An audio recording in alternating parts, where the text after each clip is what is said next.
Hello guys, welcome to my YouTube channel. কেমন আছো তোমরা? এখন আমরা কথা বলবো হচ্ছে মির্জাপুর সিজন 3 বোনাস এপিসোড নিয়ে, যেটা রিলিজ করা হয়েছিল কালকে। তো এটা বেসিক্যালি একটাই এপিসোড এবং 25 মিনিটের একটা রানিং লেন্থের এপিসোড। বোনাস 3 মানে বোনাস এপিসোড কেন সেটা নিয়ে কথা বলবো। চলো ভিডিওটা শুরু করা যাক। তো এই যে এপিসোডটা সেটা পুরোই একটা মানে ভাঁওতাবাজির জন্য বানানো হয়েছে, ঠিক আছে। যেহেতু মির্জাপুর 3 খুব দারুণভাবে মানে ওয়ার্ক করেনি এবং সেটা নিয়ে অনেক ক্রিটিসাইজ হয়েছে।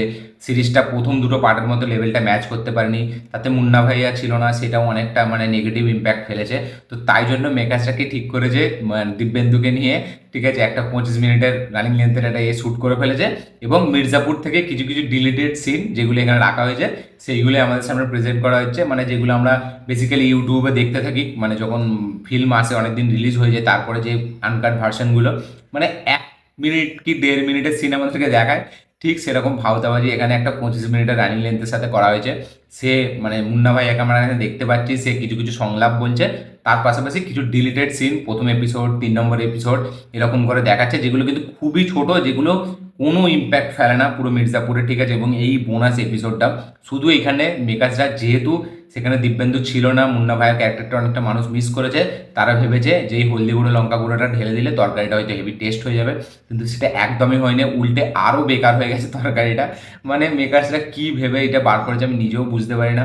মানে একটা 25 মিনিটের রানিং লেন্থের এপিসোড, ঠিক আছে, তার মধ্যে ওই দু 2 মিনিটের যে ডিলিটেড সিনগুলো সেটা দিয়ে দিয়েছে, মুন্না ভাইয়াকে দেখিয়ে দিয়েছে অ্যাজ এ মানে ক্যারেক্টার, দিব্যেন্দুকে দেখিয়ে দিয়েছে অ্যাজ এ মুন্না ভাইয়া ক্যারেক্টার, এবং একটা হিন্ট দিয়েছে যে মির্জাপুর সিজন 4 আমরা মুন্না ভাইয়াকে ব্যাক করতে দেখতে পেতে চলেছি, এরকম একটা হিন্ট দিয়ে দিয়েছে। এই হচ্ছে টোটাল মানে 25 মিনিটের রানিং লেন্থ, ঠিক আছে, তার উপরে এরকম মানে একটা জিনিস দেখাচ্ছে যেটা কোনো একটা সিনও ইম্প্যাক্ট ফেলে না, যেগুলো আমাদের না দেখলে মানে ওর থেকেও যদি 5 মিনিট বেশি দেখাতো সেইগুলো হয়তো না দেখলে কোনো ইম্প্যাক্ট পড়তো না সিরিজের মধ্যে।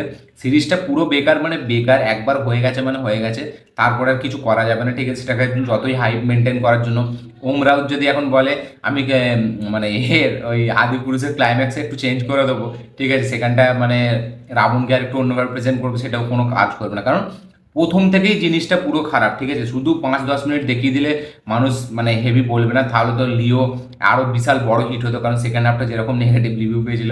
তো এগুলো কেন করে মেকার্সরা, কি মানে কীভাবে ডিসিশন নেয় আমি তো নিজেও বুঝতে পারি না। এই বোনাস 3 এপিসোডটা পুরো ফ্ল্যাট যায়, পুরো বেকার, 25 মিনিট পুরো টাইম লস।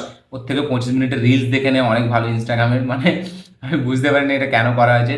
তো মির্জাপুর সিজন 3 বোনাস এপিসোড একদম বাকওয়াস, ঠিক আছে, পুরো বেকার একটা হয়েছে, আমার একদম ভালো লাগেনি। যারা অলরেডি দেখেছেন তারা কমেন্ট করবেন যে আপনাদের কীরকম লেগেছে, যারা দেখেননি তারা দেখতেও চাইবেন না, পুরো বেকার একটা জিনিস। আপনাদের কি মতামত এই ওয়েব সিরিজটার এই বোনাস 3 এপিসোডটা নিয়ে অবশ্যই কমেন্টে জানাবেন।